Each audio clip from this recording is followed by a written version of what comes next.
तू फिक्र मत कर यार, बच्चा है तू मेरा अरशद, बच्चा है यार तू मेरा। सर जिस हिसाब से आपने डायलॉग डिलीवर किया है ना, ये एक आइकॉनिक डायलॉग बन गया। What was your thought process? क्या सोच के ये डायलॉग कॉइन किया गया था और क्या सोच के डिलीवर किया गया था कि इतना मेमोरेबल हो गया? उस लाइन में बहुत सारी लेयर छिपी हुई। बच्चा है तू मेरा, आ तुझे फैंटा पिलाऊं। जाना हो गया मेरा बच्चा, चला तुझे फैंटा पिलाऊं। उसका मीनिंग ये है कि तू बेटा अभी मेरे सामने कुछ भी नहीं है, चला तुझे सेट करता हूँ। क्या साले तू मेरे से पंगा ले रहा है? चल I will show you what I M.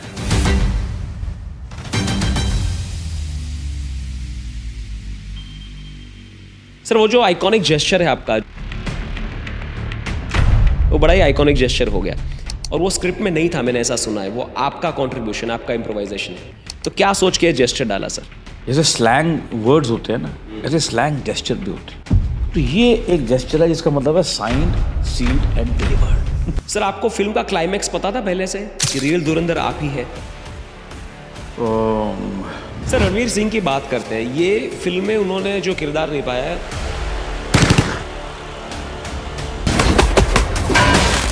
अपनी आंखों से बहुत सारी बातें की उन्होंने।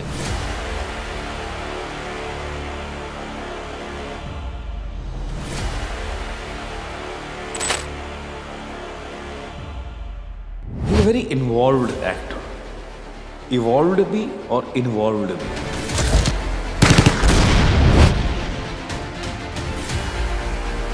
बहुत सारे एक्टर ऐसे हैं जो ज़रा सी स्टारडम मिलने के बाद अपने आप को प्रोजेक्ट से बड़ा समझ लेते हैं कि my stardom is bigger than this project. And you think that you are bigger than the project, then you are out of the box.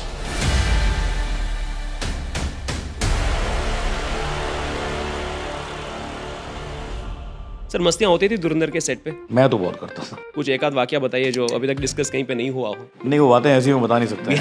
नहीं सर बताइए। इमेजिनरी एक लेडी क्रिएट कर दी थी। अरे ना पता क्या हुआ, ये शाम को 4 बजे घर पे आए। अब ऐसे आए ना तो मैं अकेली बैठी थी, बच्चे बाहर गार्डन में खेल रहे थे, तो आके ना इन्होंने दरवाजे की कुंडी बंद कर दी। मैंने कहा भाई ये बात गलत है, देखो ना। What makes आदित्य धर so special, so successful? क्या होता है कि जब आप सक्सेस के पीछे भागते हैं ना, आपको सक्सेस नहीं मिलती।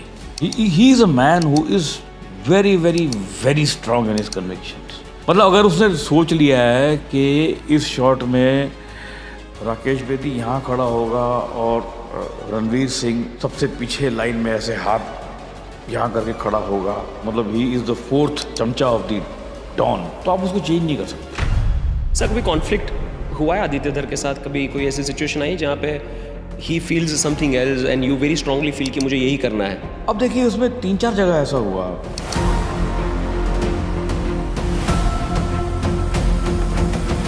अच्छा।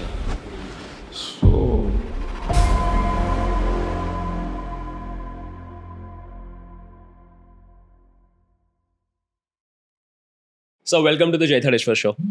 So happy and so honored to have you. So my first question, बहुत कम फिल्में ऐसी होती है जो पॉप कल्चर का पार्ट बन जाती है और इतने दिनों तक वो फिल्मों की बातें होती है। पहले जो बड़ी फिल्में आती थी 2-3 महीने उनकी बातें होती थी क्योंकि डिस्ट्रैक्शंस नहीं थे। अभी हमारे पास इतने डिस्ट्रैक्शंस है, इतनी सारी न्यूज़ चल रही है, थोड़ी देर के लिए लोग भूल गए कि बाहर एक विश्व युद्ध जैसी परिस्थिति है। आईपीएल भी चल रहा है। आईपीएल भी चल रहा है, कहीं पे युद्ध भी चल रहा है सर।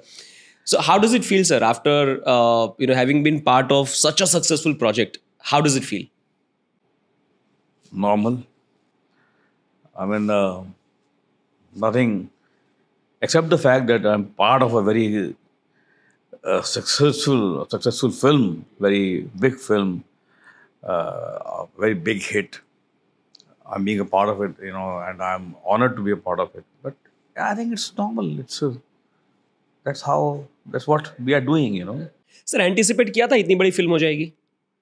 देखिए, while we were shooting, Aditya used to say after every schedule, used to talk, and this is something extraordinary. ये कुछ अलग बन रहा है जो लोगों ने पहले नहीं देखा। ये बात तो हमेशा, और मुझे भी लग रहा था, ये ऐसा नहीं कि उनको लग रहा था। In fact everybody was feeling that, the entire unit was feeling that. पर ये कितना चलेगा, कितना नहीं चलेगा, कितना क्रेज होगा, कौन सा सीन कहाँ हिट हो जाएगा, बच्चा है तू मेरा एकदम क्रैक हो जाएगा पागलों की तरह, ये थोड़ी पता होता किसी को। राइट। सर आपके कैरेक्टर के अभी बारे में ऐसा ही है कि जैसे किसी ने पूछा था शोले के बाद जावेद अख्तर साहब से, हाँ सर आपने ये लाइन कैसे लिखी कि कितने आदमी थे? अब यार क्या ये कितने आदमी लाइन कैसे लिखी, मतलब लिख दी लाइन भैया, तो एक लाइन थी वो Right. कहाँ हिट हो जाएगी कैसे, ये तो कौन जानता है इस बात को। राइट। बट सर आपकी इम्प्रोवाइजेशंस भी बहुत थी स्क्रिप्ट में कैरेक्टर को निखारने में। तो सर ये जो कैरेक्टर बना जमील जमाली का, मुझे ये जानना है कि आपने ये कैरेक्टर के लिए प्रिपेयर कैसे किया? How did you get into the character? बहुत अच्छी तरीके से तराशा है आपने, निखारा है ये कैरेक्टर को। हाँ मतलब सी क्या था कि जब मैंने स्क्रिप्ट पढ़ी और जब सुनी आदित्य से और उसका नरेशन सुना, पढ़ी, मुझे लगा कि यार बहुत बड़ी जिम्मेदारी है दोनों के ऊपर, दोनों का मतलब जमील जमाल के ऊपर भी और मेरे ऊपर भी, दोनों के ऊपर बड़ी जिम्मेदारी है, तो इसको लाइटली नहीं लिया जा सकता। सो मेहनत करी, और ऐसा भी नहीं है कि बहुत एक्स्ट्राऑर्डिनरी मेहनत करी कि मैं उसमें खोया रहा किरदार में कई दिन तक, ऐसा भी कुछ नहीं। मैंने अपना होमवर्क करता रहा मैं।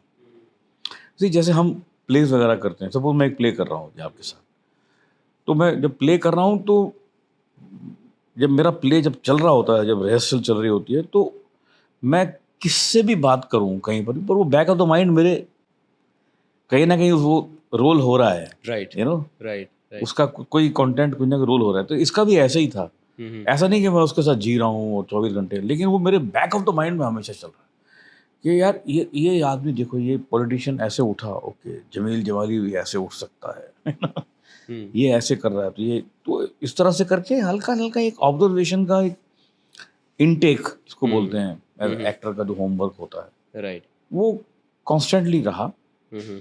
लेकिन कोई बहुत बोले कि मैंने बड़ी जी मेहनत की और मैं रात भर सोया नहीं कई रातों को, ऐसा कुछ नहीं। सर आपके कैरेक्टर की एक खास बात है कि आपका पाकिस्तानी लहजा बहुत अच्छी तरीके से डिलीवर हुआ है, और थ्रू आउट द फिल्म जितने भी कैरेक्टर्स हैं वो सभी कैरेक्टर में से किसी का पाकिस्तानी लहजा अच्छे से लैंड हुआ है तो वो आपका था।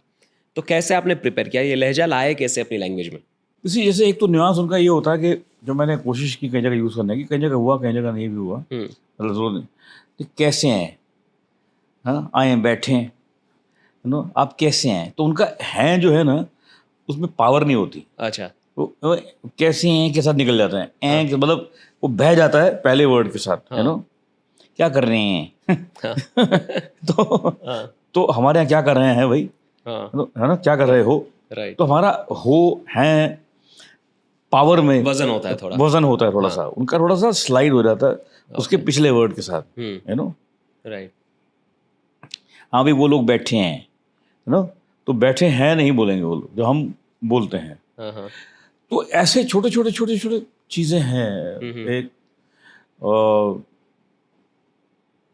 अब लहजा तो मैंने, और फिर मैंने क्या किया कि बहुत सारे पॉलिटिशियंस का एक उनकी स्पीच का एक मिक्सचर बनाया जो मैंने अपनी भाषा में अपनी खुद रिकॉर्ड किया कि अगर जमील जमाली लियारी में जाएगा तो कैसे बोलेगा। तो उसकी मैंने एक तैयारी की जो मुझे लगा कि मुझे ऐसे करना, पर वो बहुत ज़्यादा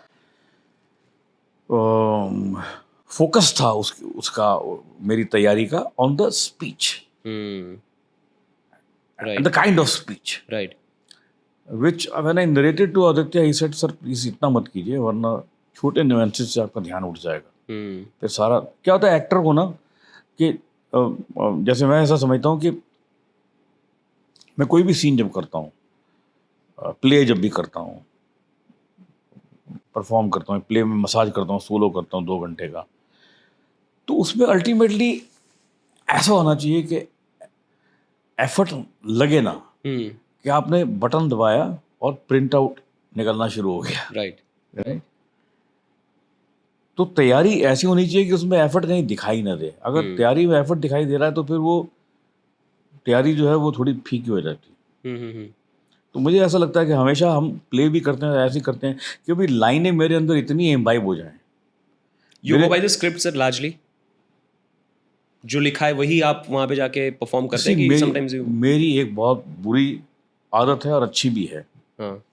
बुरी है इसलिए कईयों को पसंद नहीं आती, लेकिन मैं उससे बाज नहीं आता। मैं उस आदत में एक बार तो ज़रूर घुसता हूँ।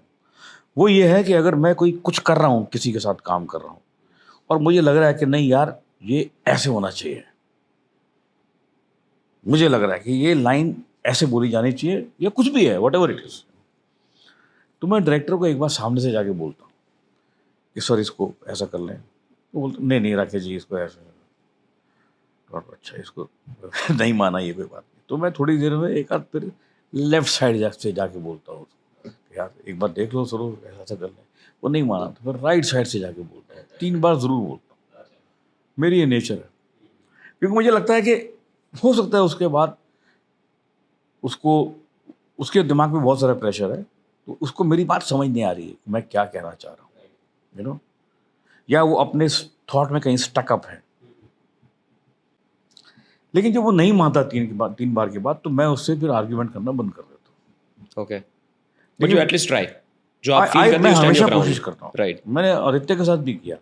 सर कभी कॉन्फ्लिक्ट हुआ है आदित्य धर के साथ? कभी कोई ऐसी सिचुएशन आई जहाँ पे he feels something else and you very strongly feel कि मुझे यही करना है?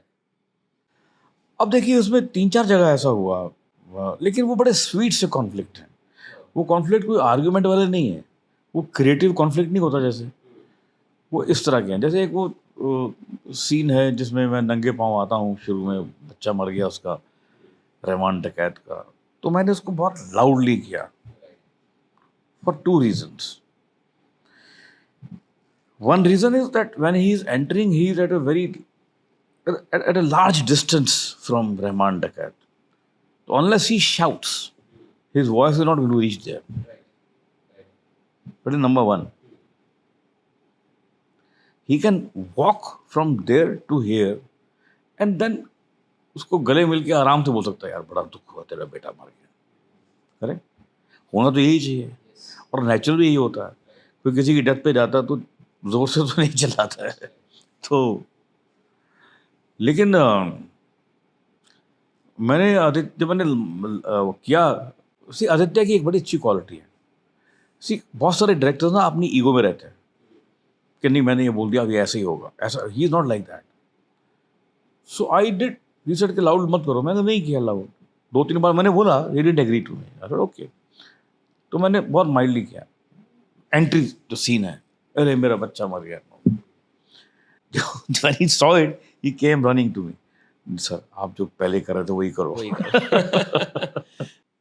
सर वो सीन की एक और ख़ास बात है कि आप दूर से चल के आ रहे हैं and your movement is very animated. आप बहुत जल्दी से चल रहे हैं, आपके हाथ हिल रहे हैं, पूरा बॉडी लैंग्वेज बड़ा ही एनिमेटेड है, और आप आवाज़ से एक्टिंग कर रहे हैं, और उसमें भी 2-3 लेयर्स है कि ये दुख जता रहे हैं लेकिन दुख है नहीं। He is also trying to fill in the silence because he is trying to prove. तो सर वो माइंडसेट वो समय पे कैसा रहता है कि 3-4 चीज़ें मुझे without showing my face convey करनी है? See what happens is that at times, you know, क्या होता है कि आप अपने कैरेक्टर का जो बीज है उसको आप कई लेयर्स में डायरेक्टली इनडायरेक्टली बो देते हैं, डाल देते हैं। डायरेक्टली इनडायरेक्टली मतलब जरूरी नहीं कि मैं कोई लाइन ही बोलूं कि मैं बड़ा कमीना हूं, यू नो, या मैं कोई आंखों से दिखाऊं कि मैं बड़ा कमीना हूं। लेकिन the very fact that he is shouting on somebody's death, you know, और मैं नंगे पांव चला आया। अगर नंगे पांव आया भी है तो बोलने की क्या जरूरत है? आप डेथ में किसी के नंगे पांव चले गए हैं तो बोल क्यों रहे हैं? तो आप दिखा रहे हैं, जता रहे हैं कि देखो मैं कितना कंसर्न्ड हूं तुम्हारे लिए, कि मैंने जूते भी नहीं पहने आज।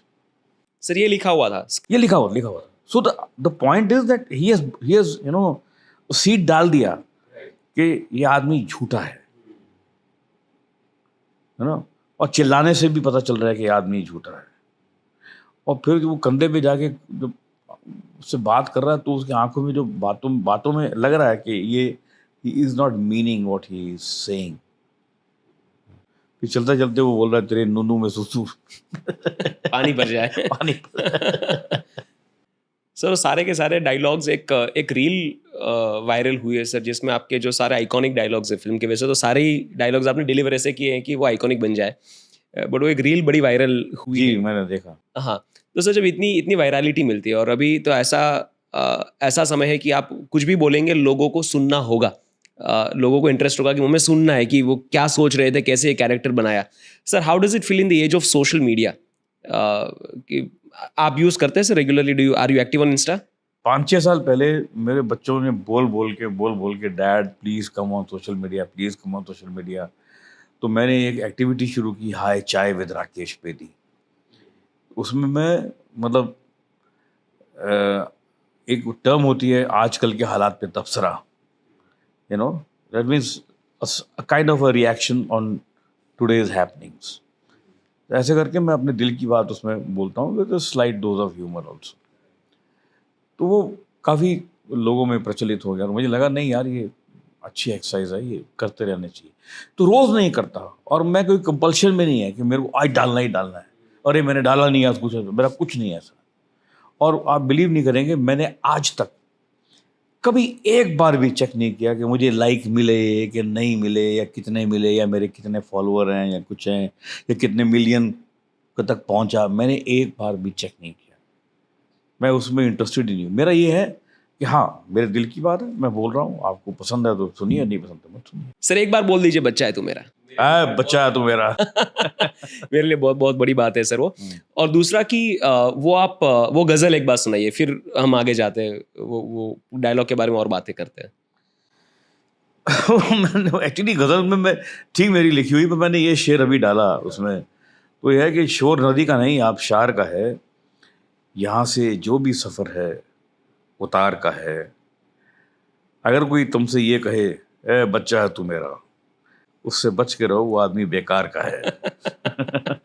और भी शेर है। हाँ सर, जिस हिसाब से आपने डायलॉग डिलीवर किया है ना, ये एक आइकॉनिक डायलॉग बन गया। कोई भी डायलॉग ऐसे आइकॉनिक डायलॉग नहीं बन जाता। आपने बड़े बड़े लोगों को बताया है कि बच्चा है तू मेरा, और ये सारे गैंगस्टर्स है, कोई पुलिस ऑफिसर है, आपने उन लोगों को अपना बच्चा बता दिया। What was your thought process? क्या सोच के ये डायलॉग कॉइन किया गया था और क्या सोच के डिलीवर किया गया था कि इतना मेमोरेबल हो गया? ये मेरा माइंडसेट नहीं है, ये आदित्य धर का माइंडसेट है।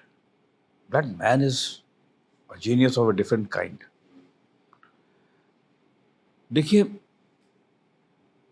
उस लाइन में बहुत सारी लेयर छिपी हुई हैं। वो जो लाइन है कि तू बच्चा है तू मेरा, आप तुझे फैंटा पिलाऊं, उसका मीनिंग ये है कि तू बेटा अभी मेरे सामने कुछ भी नहीं है, तू क्या बेचता है, चला तुझे सेट करता हूं। That is the meaning of it, one of the meaning of it. कि तू मेरे से पंगा ले रहा है, चला तुझे दिखाता हूं मैं कौन हूं। तो चला तुझे फैंटा पिलाऊंगा मतलब तुझे दिखाता हूं मैं कौन हूं। ये एक थॉट मेरे दिमाग में था, ये मैं अभी जो थॉट बोल रहा हूं, ये थॉट मेरे दिमाग में था एज एन एक्टर, कि ये थॉट कन्वे होना चाहिए कि साले तू मेरे से पंगा ले रहा है, चल I will show you what I M. तो जब एक thought, and I am happy कि वो थॉट राइटर ने लिखा, डायरेक्टर ने लिखा, मुझसे करवाया और मेरे जरिए कन्वे हो गया।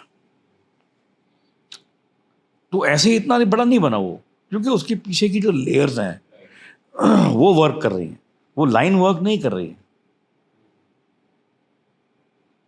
तो उसके पीछे की मीनिंग जो है वो वर्क कर रहे हैं। फिर वो हमको लगा कि नहीं यार ये तो इट इज लैंडिंग फैंटास्टिकली। सो कहाँ पे आगे उसको यूज करना है वो फिर कुछ आदित्य ने भी किया, कहीं जगह मैंने भी कुचड़ा उसको।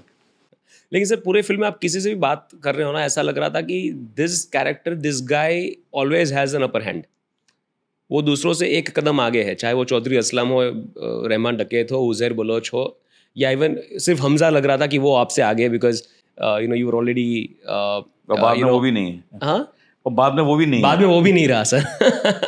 तो वो ऐसा लग रहा था कि ये कैरेक्टर हमेशा एक कदम आगे रहता है। दूसरी बात सर इंटरेस्टिंग, कि आपने जिस हिसाब से डिलीवर किए आपके डायलॉग और जिस हिसाब से पूरा किरदार निभाया, हर जगह पे वो ह्यूमर का एलिमेंट रहा है, एट द सेम टाइम वो कनिंगनेस का भी एलिमेंट रहा है। मतलब एक नेगेटिव कैरेक्टर है जो इतना प्रभावशाली है, जिसकी इतनी पकड़ है पॉलिटिक्स में, और फिर भी वो ह्यूमर डिलीवर कर रहा है। So that was really fantastic, that really touched me. Sir आपको फिल्म का क्लाइमैक्स पता था पहले से कि रियल धुरंधर आप ही है? मुझे पहले दिन से पता था। When Aditya narrated this film to me around 2.5-3 years बैक, एंड ही सेड, फोन आया था उसका कि राकेश जी एक फिल्म आ रही है, आप डेट रखिएगा, ये फिल्म है, you are this and this, and end में you are this. He just told me this line and I was very excited. I was very excited, मुझे लगा यार वाह ये तो इसमें बहुत कुछ करने को मिलेगा। तो वही हुआ और बहुत कुछ उसमें है करने को। सर वो जो आइकॉनिक जेस्चर है आपका, जो हमको धुरंधर फर्स्ट के ट्रेलर में देखने को मिला था, फिर मैं वेट कर रहा था कि फिल्म में कहीं पे आ जाए, लेकिन वो धुरंधर 2 में हमको देखने को मिला, जब उजैर और हमजा के बीच में डिस्कशन हो रही है और आप पीछे से एक जेस्चर कर रहे हैं, वो बड़ा ही आइकॉनिक जेस्चर हो गया। और वो स्क्रिप्ट में नहीं था, मैंने ऐसा सुना है, वो आपका कॉन्ट्रीब्यूशन, आपका इम्प्रोवाइजेशन है। तो क्या सोच के जेस्चर डाला सर? नहीं लिखा हुआ था, चुकाना है चुकाना लिखा हुआ था, लेकिन ये लिखा हुआ नहीं। जैसे स्लैंग वर्ड्स होते हैं ना, ऐसे स्लैंग जेस्चर भी होते हैं। मतलब don't mind what I am going to do on the camera, please you know, like it's like this, you know, like this, okay we have settled it, you know, अब इसका meaning है, बोलने की जरूरत नहीं है, यस, यू नो, राइट। अब जैसे ही है कि क्या हाल चाल है तेरा यार, तो ये एक जेस्चर है ना, कन्वे हो जाती है इट बात, सेज कि यार ऊपर वाले की मेहरबानी है, राइट। यू नो, तो क्या हाल चाल है तेरा यार, तो अब जेस्चर है, वो कह रहा है। तो ऐसे ही स्लैंग्स में सिर्फ वर्ड नहीं होते, जेस्चर भी होते। तो ये एक जेस्चर है जिसका मतलब है signed, sealed and delivered, we have set him right boss. हाँ, ये गया काम से। और ये स्क्रिप्ट में नहीं था सर? नहीं, इस पे नहीं। कैसे ऐड हुआ? ये ऐसे ऐड हुआ क्योंकि क्या मैं थिएटर बहुत करता हूँ। तो एक प्ले है हमारा जिसका नाम है लास्ट ओवर, जो इंडिया और पाकिस्तान की क्रिकेट गेम के ऊपर बेस्ड है। ये क्रिकेट मैच होने वाला है India, between India and Pakistan, पूरा प्ले उसके ऊपर है। और मैं उसमें इंडियन हूँ और आनंद महादेवन जी इस प्लेइंग पाकिस्तानी। बहुत सारे शोज किए हमने उसमें। तो उसमें I set him right, Pakistani, and set him right and then I do this gesture to audience. वहाँ भी मतलब वो स्क्रिप्ट में नहीं था, मैंने इम्प्रोवाइज किया था। लेकिन जब मैं जेस्चर ये करता था तो हॉल में 200 आदमी हो, 500 हो, 1000 हो, वो फूट के हंसते थे इस जेस्चर पे। मुझे लगा कि मुझे ये सही पॉइंट है, उसको इस्तेमाल करना चाहिए यहाँ। तो I did that and it just cracked. पहले आदित्य ने मना किया, तो थोड़ा लाउड हो रहा है। मैंने कहा नहीं, मुझे करने दो, तुमको नहीं रखना तो मत रखना, पर मैं करूँगा ज़रूर। मुझे लगता है ये जगह है, पॉइंट है, करने लायक पॉइंट है। राइट सर, बातें सुन के ये लगता है कि you had that comfortable space on the set and with Aditya, कि आप अपनी बातें रख सकते हैं, आप अपने आइडियाज शेयर कर सकते हैं, और आप ये फर्मली कह सकते हैं कि मुझे ये करना है, एक बार कर लेने दो, आपको अच्छा लगा तो ठीक है। थोड़ा प्रेशर उन पर भी बनता है कि इतने सीनियर आदमी कुछ बोल रहे तो सोच समझ के बोल रहे होंगे। तो सर वो स्पेस कहाँ से, कैसे बनता है? सी, इट्स अ म्यूचुअल रिस्पेक्ट। अगर आदित्य को ये कॉन्फिडेंस नहीं होता कि मैं उसको पुल ऑफ कर जाऊंगा रोल को, तो मुझे क्यों लेता? और अगर मुझे लिया है तो मुझे इसलिए नहीं लिया है कि मैं सिर्फ उनकी लिखी लाइनें बोलूं। वो तो कोई भी बोल लेगा,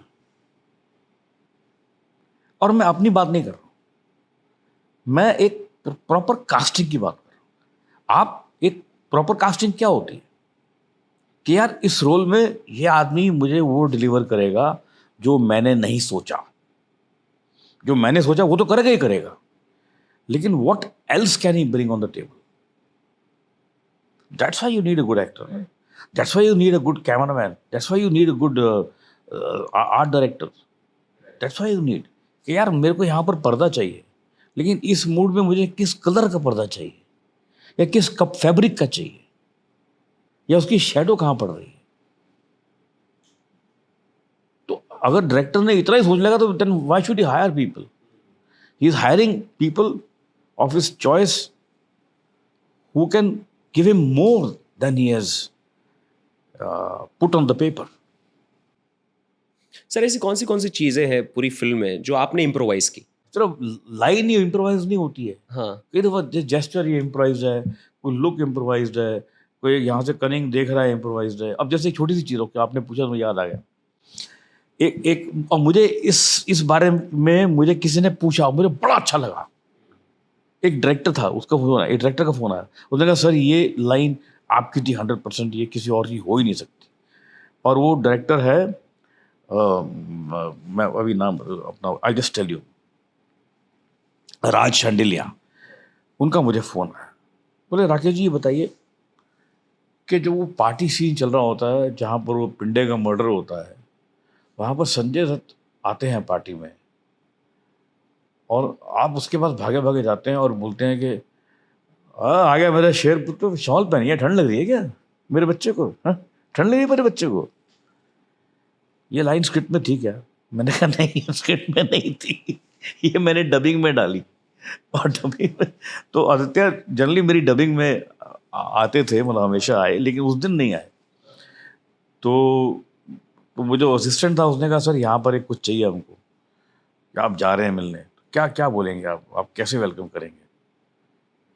तो मैंने कहा मैं ऐसे वेलकम करना चाहता हूँ कि तू होगा शेर पुत्र, लेकिन मेरे सामने ठंड लग रही है तेरे को। That is the feeling of it. तो वो डायरेक्टर ने नोटिस की ये लाइन।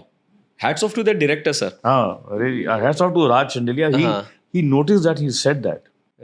सर ये बातें सुन के लगता है कि आपके दिमाग में जमील जमाली के कैरेक्टर का पूरा कैनवस बना हुआ है, आपको पता है कि कौन सी सिचुएशन में ये बंदा क्या सोचेगा, जो नहीं लिखा है वो भी आप कैरेक्टर के बिहाफ में आप सोच के रखते हैं। तो मतलब आप तो जमील जमाली रहेंगे जब आप डबिंग भी कर रहे हो, सेट पे भी हो। और आपने एक इंटरव्यू में ये भी कहा कि मैं कैरेक्टर में उतना अंदर घुस के भी नहीं रहता, जैसे ही शॉट खत्म होता है मैं निकल जाता हूँ। मैं नहीं रहता। मैंने सर एक लियोनार्डो कैप्रियो का एक वीडियो देखा था, वुल्फ ऑफ वॉल स्ट्रीट। जैसे ही वो फ्लैप गिरता है वो इमीडिएटली कैरेक्टर में आ जाता है with in a fraction of a second, और फिर वो कैरेक्टर से निकल भी जाता है। आपका भी कुछ ऐसा ही है सर, लेकिन फिर भी you are so deep into character and you understand the character so well that you are always thinking like a character. इतनी पकड़ कैसे आती है while not being so attached with the character? See एक और चीज़ होती है, जो बड़ी इंपॉर्टेंट, जैसे मैंने आपसे कहा कि सपोज मैं अभी हम यहाँ शूट चल रहा है, ठीक है, एक यहाँ शूट चल रहा है, एक सीन चल रहा है और बीच में आप मुझसे मिलने आ गए, तो मैं आपसे बात कर रहा हूँ लेकिन मैं सीन को छोड़ा नहीं है मैंने। वो सीन जब तक वो खत्म नहीं होगा मैं उसको छोड़ूंगा नहीं। What happens this for an actor, a scene which is going on being shot is like a pressure cooker situation, क्योंकि वो अंदर पक रहा पकता जा रहा है। जब तक वो सीटी नहीं बजेगी उसकी, वो सीन ओवर नहीं होगा, वो नहीं निकलेगा दिमाग से। भले कोई आए ना आए, सामने वाले को पता भी नहीं चलेगा कि मैं सीन के बारे में सोच रहा हूँ, लेकिन मेरा ध्यान है कि यार मैं वहाँ से, अच्छा वो मैंने वहाँ लास्ट शॉट में टर्न किया, टर्न नहीं करना चाहिए था मुझे। मैं आपको नहीं पता चलेगा, किसी को पता नहीं चलेगा, लेकिन मेरा ध्यान तो उसमें है क्योंकि मुझे वो डिलीवर करना है। तो वो एक सिचुएशन ऐसी हो जाती है, एक पक जाता है दिमाग और वो रहता है अंदर। जब तक वो ख़त्म नहीं होता तब तक वो पकता रहता है अंदर। It's like on a slow fire. वाह सर, वो वाला सीन जहाँ पे आपने एलिना का फ़ोन फेंक दिया गाड़ी के बाहर और फिर सामने हमजा खड़ा, आपने हमजा के सामने देखा और आपने जो हंसी दी, वो फ्रैक्शन ऑफ अ सेकंड के लिए वो हंसी आई और फिर गायब हो जाती है, वो लैंड बहुत अच्छे तरीके से हुआ और पूरा थिएटर ठा के मार के हंसा था सर, राइट? तो वो इम्प्रोवाइज था कि वो था स्क्रिप्ट में? मुझे समझना है एज एन एक्टर आपका माइंडसेट क्या होता है कि कैसे ये डिलीवर करूँ कि लैंड हो जाए। टाइमिंग, लेयर, डेप्थ सभी इंपॉर्टेंट है सर यहाँ पे। वो पूरा का पूरा क्रिएशन आदित्य धर का है। दैट सीन, मैंने फ़ोन फेंका, मैंने उसको देखा। जब हमने शूट किया था तो मैंने खाली उसको देखा था और ऐसे हंसा था। लेकिन जब डबिंग कर रहे थे तो आदित्य ने कहा सर यहाँ एक लाफ्टर दीजिए। तो that laughter was his contribution. Sir जब मैं आपसे बात कर रहा हूँ आई कैन अंडरस्टैंड कि you are in control of your body language. You know how your eyes are moving, you know how your hands are moving. वो film में भी दिखता है। मुझे प्रतीक गांधी ने एक बहुत अच्छी बात बताई थी, मैंने जब उनका पॉडकास्ट किया था, यही स्टूडियो में किया था बाय द वे। उन्होंने बताया था कि जब आप कैमरा के इस साइड हो ना, तो आपके दिमाग में वो ऑब्जेक्टिविटी होनी चाहिए कि मैं कैमरा के उस साइड अगर मैं कोई हल्की सी भी मूवमेंट करता हूँ, मैं आँख भी घुमाता हूँ, ये मसल भी फ्लेक्स कर रहा हूँ, तो मुझे पता होना चाहिए कि वो कैसा दिखेगा। So you have that objectivity in mind, you know how exactly जो भी मैं डिलीवर कर रहा हूँ वो दिखेगा कैमरा में। मैं आपको एक छोटी सी बात बताता हूँ जो पता नहीं वो आपके पास लैंड करेगी या नहीं करेगी, या ऑडियंस के पास लैंड करेगी या नहीं करेगी, लेकिन मैं ऐसा समझता हूँ। जब मैं थिएटर करता हूँ ना, मुझे लगता है कि इस थिएटर में 3 लोग हैं। ऑडियंस 1 है, कलेक्टिवली 1 है, एक मैं हूँ जो परफॉर्म कर रहा हूँ, एक राकेश बेदी मैं हूँ जो करेक्टर परफॉर्म कर रहा हूँ, और एक राकेश बेदी कहीं और है जो मुझे देख रहा है और मुझसे कह रहा है कि ये तूने क्या किया, इधर तू क्यों बैठ गया, तू भूला कैसे बे, तेरे को यहाँ पर टर्न लेना था, वो कहाँ गया वो टर्न, या तू ये लाइन तूने ऐसे क्यों बोल दी। तो अब ये बात थोड़ी सी वियर्ड है, वाइल्ड है, लेकिन है, मेरे साथ तो है। बिकॉज मुझे लगता है कि somebody is always चेकिंग, मतलब I am checking my self कि यार मैं ठीक कर रहा हूँ। इसीलिए मैं कभी भी अपना किया हुआ काम नहीं देखता। मतलब मैंने हज़ारों एपिसोड किए होंगे सब मिला के, ये जो है ज़िंदगी से लेकर श्रीमान श्रीमान से लेकर कितने एपिसोड किए, बहुत सारे सीरियल किए एपिसोड, मैंने गिन के उन हज़ारों में से 50 भी नहीं देखे होंगे। तो सर पता कैसे चलता है इम्प्रूव कहाँ पे करना है, इंट्रोस्पेक्शन कैसे होता है? हो जाता है, जब आप कर रहे होते हैं काम ना, तो पता चल जाता है कि आपने ये शॉट कैसे दिया। कोई गलती बहुत बड़ी हो जाए तो फिर देखना पड़ता है जाके अपने स्क्रीन पे, राइट, उसमें मॉनिटर। पर जनरली मैं I don't see one monitor, मैं नहीं देखता हूँ कि दिखाओ देखो मैंने कैसा किया है, नहीं। ओके सर, मस्तियाँ होती थी धुरंधर के सेट पे? मैं तो बहुत करता था। कुछ एक आध वाकया बताइए जो अभी तक डिस्कस कहीं पे नहीं हुआ हो। नहीं, वो बातें ऐसी मैं बता नहीं सकता। नहीं सर बताइए, एक आध जो बता सकते हैं ऐसी बातें बताइए। नहीं, वो मतलब वो जो नीचे का जितने भी मतलब होते हैं ना अपने स्टाफ जो होते हैं, मेकअप वाले, ये वो सब मेरे अच्छे दोस्त होते हैं हमेशा। लाइट बॉय, मेकअप वाले, मतलब 1 to 1 मेरा रिलेशन होता है। तो उनके साथ मैंने एक इमेजिनरी एक लेडी क्रिएट कर दी थी। अच्छा। अपनी आवाज़ से फ़ोन पे। उनको मैं सुनाता था, तो ये देखो ये लेडी इस समय ये बोल रही है, आज ये बोल रही है, कल ये बोल रही है, मतलब तो वो मैंने इमेजिनरी थी, मतलब एक औरत मेरी क्रिएट कर दी थी। तो थोड़ा हमें भी दिखा नहीं, दीजिए मैं थोड़ा सा सर। नहीं तो चलो मैं बहन जी ये ना अभी कल ना पता क्या हुआ, ये शाम को 4 बजे घर पे आए। ऐसे आए ना, तो मैं अकेली बैठी थी, बच्चे बाहर गार्डन में खेल रहे थे, तो आके ना इन्होंने दरवाजे की कुंडी बंद कर दी। मैंने कहा भाई ये बात गलत है, देखो ना। तो ऐसे इसमें बहुत फिर आगे बहुत कुछ है। तो But sir, it didn't take you a second to get into that lady's character. Brilliant sir, mind blowing. Sir experiences के बारे में बात करते हैं। आपने बहुत सारे दिग्गज कलाकारों के साथ काम किया ये फिल्म में। बात शुरू करते हैं आदित्य धर से। बहुत कम डायरेक्टर्स ऐसे होते हैं जिनका सक्सेस रिकॉर्ड इतना बेहतरीन होता है कि उन्होंने 3 फिल्में बनाई, is already amongst the top 3 in terms of collection. What makes Aditya धर सो स्पेशल, सो सक्सेसफुल? ऐसा तो क्या है उनमें कि उनकी फिल्में इतनी अच्छी बन जाती है? कुछ तो स्पेशल होगा औरों से, वो डिफरेंशिएशन क्या है? जितना मैं जानता हूँ उतना बता सकता हूँ, बाकी वो आदमी बहुत डीप है। क्या होता है कि जब आप सक्सेस के पीछे भागते हैं ना, आपको सक्सेस नहीं मिलती। सक्सेस जो है वो आपके अच्छे काम का बाई प्रोडक्ट है। फेम एंड नेम भी उसी लीग में आता है।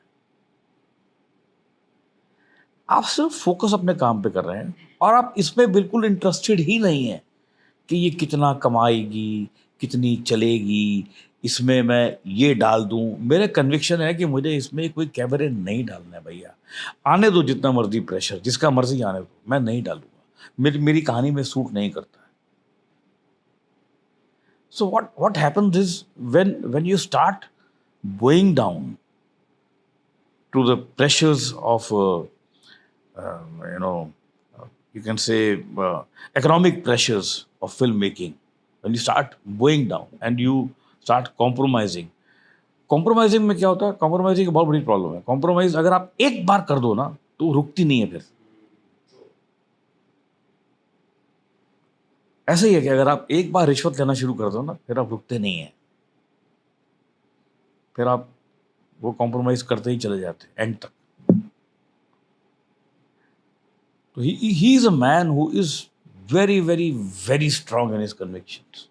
मतलब अगर उसने सोच लिया है कि इस शॉट में राकेश बेदी यहाँ खड़ा होगा और रणवीर सिंह सबसे पीछे लाइन में ऐसे हाथ यहाँ करके खड़ा होगा, तो मतलब he is the fourth, you can say क्या, चमचा ऑफ द डॉन। उसके In the hierarchy, of course, yeah, fourth. है ना, Yes, yes, पहली में तो ऐसे ही है ना, हाँ. पूरी फिल्म में ऐसे ही हो एक्सेप्ट द क्लाइमैक्स। Right. तो आप उसको चेंज नहीं कर सकते। वो आएगा वो धीरे, और कोई शोर नहीं, कोई शराबा नहीं, कोई एक्स्ट्रा वॉल्यूम नहीं आवाज में, कुछ नहीं, काम, क्वाइट, कूल डेमिनर, शांत स्वभाव, but assertive. So that's what makes him different. See, the moment you go to Switzerland to shoot a song with 100 dancers, straight away it's a compromise. Compromise होगी story, yes. That song is a compromise. Yeah. But if you are doing a romantic song between a hero heroine over there, around a lake or something, what's location, still it can be a part of a good emotional content of the picture. But the moment you're putting in a dance step, तो आप यार शायद एक dance step ही hit हो जाए यार, चलो डाल दो यार, यू नेवर नो, है ना, एक कुड़म कुड़म कुड़म कुछ हिट हो जाए, कुछ एक क्या बोलते हैं उसको, हुक स्टेप। सर पिछले 10 साल से यही चल रहा था, टेम्पलेट के हिसाब से इंडस्ट्री चल रही थी, बहुत सारी चीजें टेम्पलेट के हिसाब से बनाई जाती कई सालों से चल रही है टेम्पलेट के हिसाब से। राइट। सर रणवीर सिंह की बात करते हैं, ये फिल्म में उन्होंने जो किरदार निभाया है, अपनी आंखों से बहुत सारी बातें की उन्होंने। He is a great actor with great amount of depth and variety and scale and range, but ये फिल्म में हमें अलग तरीके के रणवीर सिंह दिखने को मिले, जो उन्होंने आंखों से इमोशंस कन्वे किए हैं, जो फेशियल एक्सप्रेशन से उन्होंने इमोशंस कन्वे किए हैं, ऐसा पहले हमने कभी नहीं देखा। So what was your experience working with Ranveer Singh? Set पे उनकी एनर्जी कैसी थी, काम कैसे करते हैं, उनका तरीका, उनकी प्रोसेस क्या है, थोड़ा वो बताइए। See, he's a very involved actor. Evolved भी और involved भी।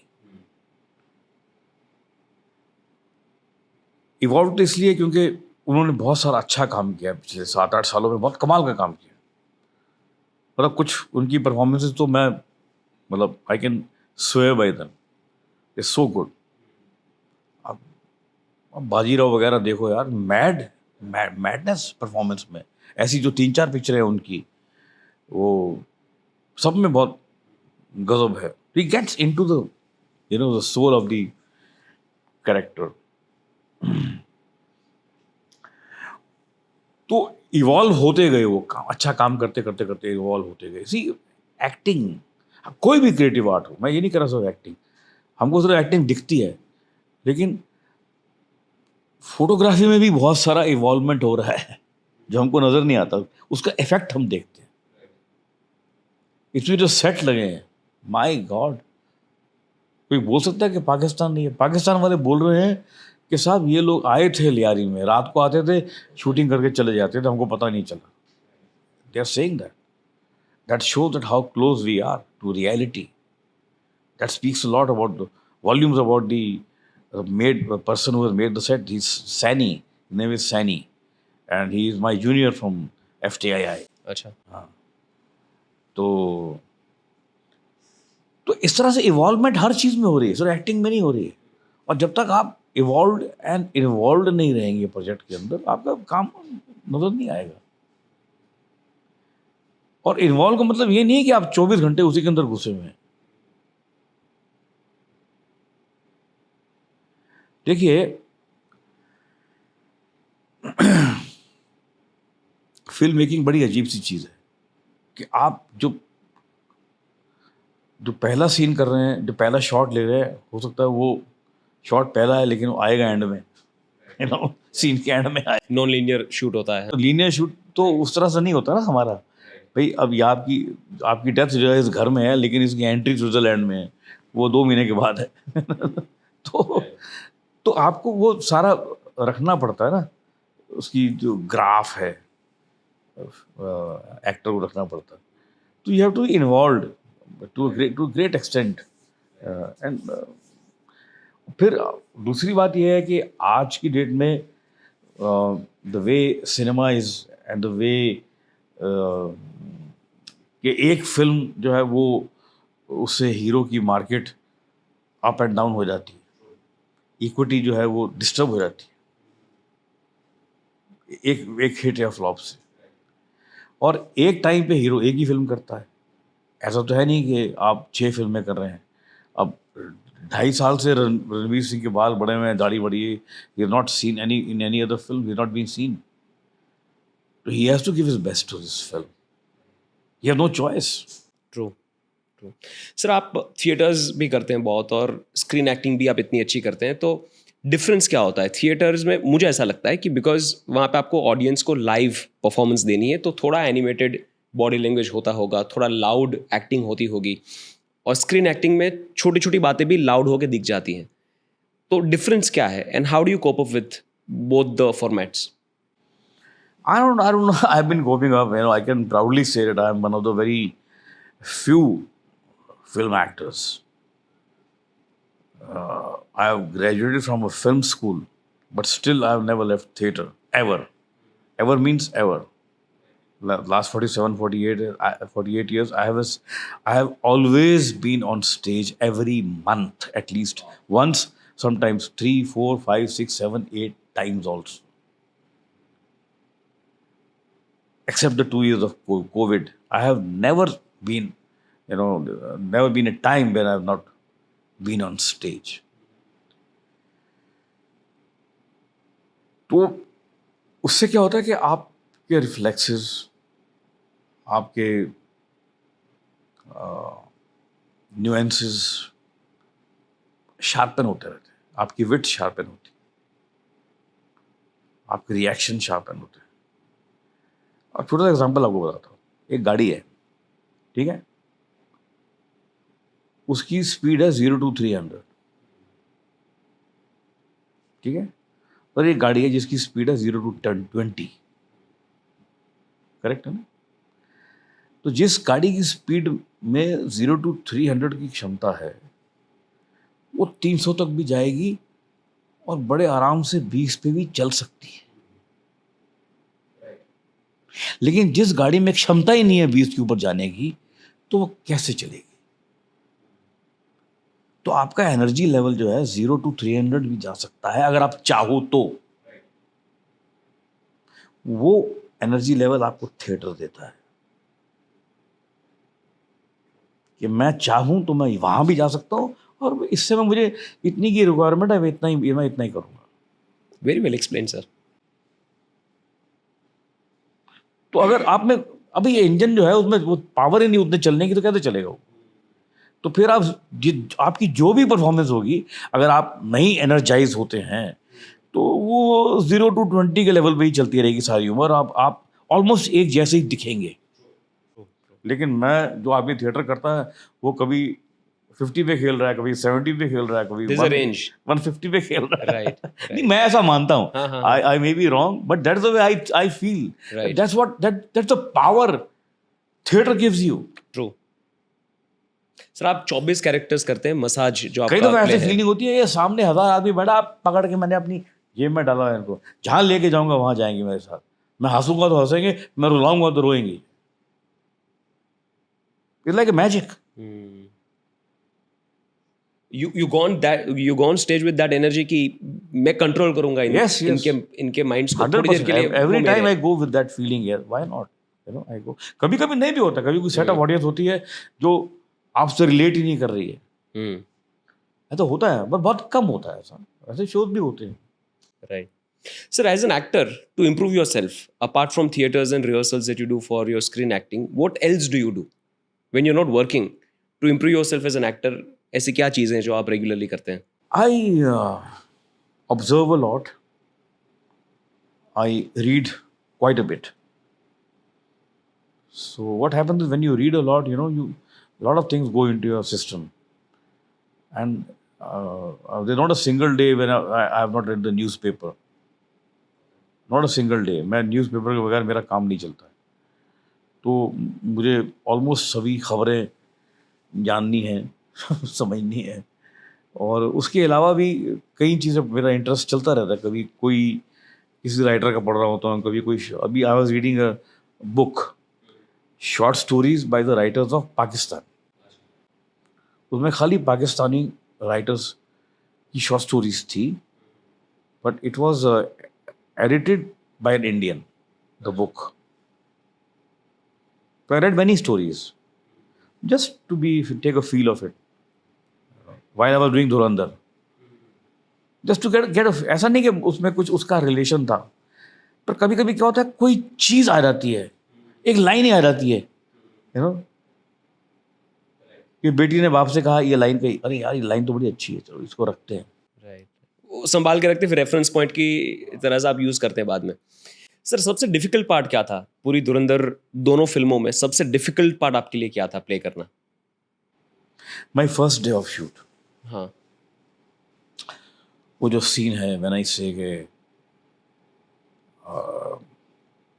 जब तेरी माँ तेरी तशरीफ धोती थी तब से ज़माने के फ़र्ज अदा कर रहा हूँ मैं, एंड देन आई किस हिज हैंड. वो सीन मेरा पहला दिन था मेरी शूट का मेरे लिए. And I was on a sticky wicket that day. Because क्या होता है जब आप पहले दिन शुरू करते हो, कोई इतनी बड़ी फिल्म शुरू करते हो, अगर रोल छोटा हो ना, जैसे आप एक सीन कर रहे हैं कि एक सीन में एक टेलर आता है और वो एक सीन का चला जाता है. छोटा रोल है तो वो जल्दी से आपको पता है ऐसा करेगा चला जाएगा. लेकिन जब बड़ा रोल हो ना तो आपको डर लगता है कि यार ये किस जगह पे ये सीन आ रहा है, और आज मैं पहला दिन शूटिंग कर रहा हूँ. कहानी तो मुझे मालूम है पर किस जगह पे आ रहा है, उसका ग्राफ मैं कैसे बनाऊं, मैं कैसे इसका ग्राफ बनाऊं, ताकि मैंने अभी ना इसके पहले शूट किया ना इसके बाद शूट किया, मैं कहीं ठीक से इन्वॉल्व भी नहीं हुआ हूँ फिल्म में, लेकिन मैं इतना इंटेंस सीन शूट कर रहा हूँ, इसका ग्राफ गलत ना हो जाए. तो वो एक फीलिंग रहती है. यही सीन अगर लीनियर करते करते आता तो मुझे नहीं फर्क पड़ता, क्योंकि तब तक मैं वहाँ पहुँच चुका होता, मैं मतलब एज एन एक्टर उस फिल्म में इवॉल्व हो चुका होता कि ये सीन ऐसे होगा यार. राइट सर, काफ़ी एंगर दिख रहा था वो सीन में, और वही डायलॉग में एक सेंटेंस है कि पूरी लयारी में मेरा खून चलता है. तो मैं समझा नहीं, this could be a stupid question, but what was the context of that line? बहुत सारे लोग हैं जो नहीं समझे. उसके बहुत सारी मीनिंग है. पूरी लयारी मेरा खून, क्या लाइन बोली मैंने? पूरी लयारी में मेरा खून चलता है, और फिर एक खून आप चलता गाली है. बोलते हैं. हाँ. तो क्या होता है कि खून चलता है कि 2-3 मीनिंग है. एक तो खून चलता है कि मीनिंग ये है कि मैंने बहुत सारा ब्लड शेड किया हुआ है, ठीक है. दूसरा ये खून का एक और मतलब भी होता है कि यार ये मेरा खून है. हम बोलते हैं ना इसको कुछ मत कहो यार, ये मेरे लोग हैं, मेरे लोग हैं, ये मेरा खून. तो दोनों तरह से ये मतलब नेगेटिव और पॉजिटिव दोनों तरह से इसकी मीनिंग निकलता है कि this whole Lyari is old my me. मैं जब चाहूँ किसी को मार दूं और जब चाहूँ किसी को प्यार से गले लगा लूं. दैट इज मेरे हिसाब से ये मीनिंग निकलता है. आपने पूछा तो मैं right. Sir my last question, अगर कोई यंग एक्टर्स ये देख रहे हैं, what are those 3 to 5 principles that you live by as an actor, जो हर एक एक्टर को समझने चाहिए और ध्यान में रखने चाहिए? कुछ नसीहतें अगर आप यंग एक्टर्स को देना चाहें तो. बहुत सारे एक्टर्स ऐसे हैं जो ज़रा सी स्टारडम मिलने के बाद अपने आप को प्रोजेक्ट से बड़ा समझ लेते हैं कि my stardom is bigger than this project. When you are when you think that you are bigger than the project, then you are out of the box. You're not part of the box. तो अपनी stardom, जो आपकी stardom है या नहीं है, जो भी है, जो आप समझते हैं आप जहाँ खड़े हैं, उसको अपने काम में मत इंटरफेयर करने को, वो बाहर रखो, वो लोगों के लिए है, आपके कोलीग के लिए नहीं है, वो आपके स्पॉट बॉय के लिए नहीं है, आपकी स्टार्टअप।